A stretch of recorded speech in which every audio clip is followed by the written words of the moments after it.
Dopo una settimana penso che questo, capite, è un record storico.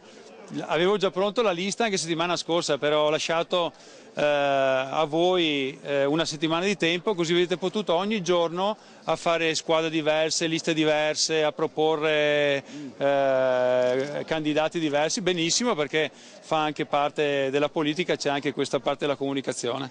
Ironico Massimo Bitonci, sindaco di Padova, un'ironia compiaciuta di aver composto una squadra in poco tempo che già ha iniziato a lavorare, che sarà caratterizzata da un atteggiamento francescano di risparmio per tagliare i costi della macchina amministrativa che ammontano 300 milioni di euro all'anno. Tagliate le auto blu, i telefonini, i tablet e il 10% di tutte le indennità della Giunta devoluto alle famiglie in difficoltà. L'assessore al turismo Flavio Rodeghiero rinuncia all'intero compenso. Una squadra di 10 persone in cui il sindaco si tiene le deleghe più corpose, urbanistica, lavori pubblici, commercio, affari generali, attività produttive e università, e ha già un'idea per la definizione della Tasi. Sulla Tasi stiamo ragionando perché ci sia l'assimilazione della prima casa anche per tutte quelle abitazioni che sono in uso gratuito ai figli o ai nonni. È un'ingiustizia perpetrata negli anni passati e che vogliamo ristabilire equilibrio nei confronti di tutte le famiglie.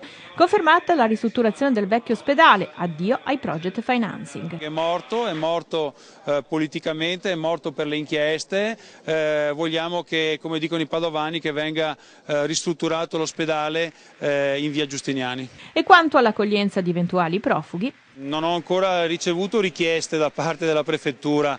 Io penso che arriveranno fra qualche giorno, no? Queste richieste, ma noi ovviamente diremo di no, cioè abbiamo già dato in tutti questi anni e quindi a Padova questa storia è finita. Vi dirò di più, adesso con Maurizio Saia metteremo in piedi una modifica anche del regolamento di polizia municipale, perché non sarà il regolamento dei no, ma sarà il regolamento perché i padovani vengono al primo posto e gli altri dopo. Un taglio alle vostre indennità per fare un fondo per le famiglie in difficoltà, anche per le famiglie degli immigrati?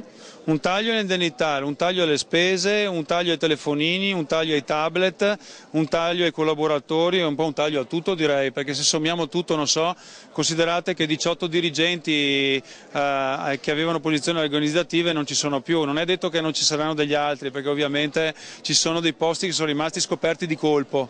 Però certamente non saranno 18. Una giunta mista tra la grinta dei giovani e l'esperienza di chi è nella politica da più tempo, con Eleonora Mosco, 27enne avvocatessa vice sindaco, la campionessa di nuoto Chiara Rampazzo allo sport, Maurizio Saia alla sicurezza, alla protezione civile e alla polizia locale, a cui non pesa non avere il ruolo di vice, ma qualche spazio in più per le sue liste l'avrebbe voluto. Poi ci sono Alessandra Brunetti, assessora alle politiche abitative e all'edilizia scolastica, Marina Buffoni alla trasparenza amministrativa e alla cooperazione internazionale, Flavio Rodeghiero da 20 anni vicino a Bitonci a cultura e turismo, Stefano Grigoletto al bilancio, Fabrizio Boronna all'edilizia e alla manutenzione e Matteo Cavattone all'ambiente.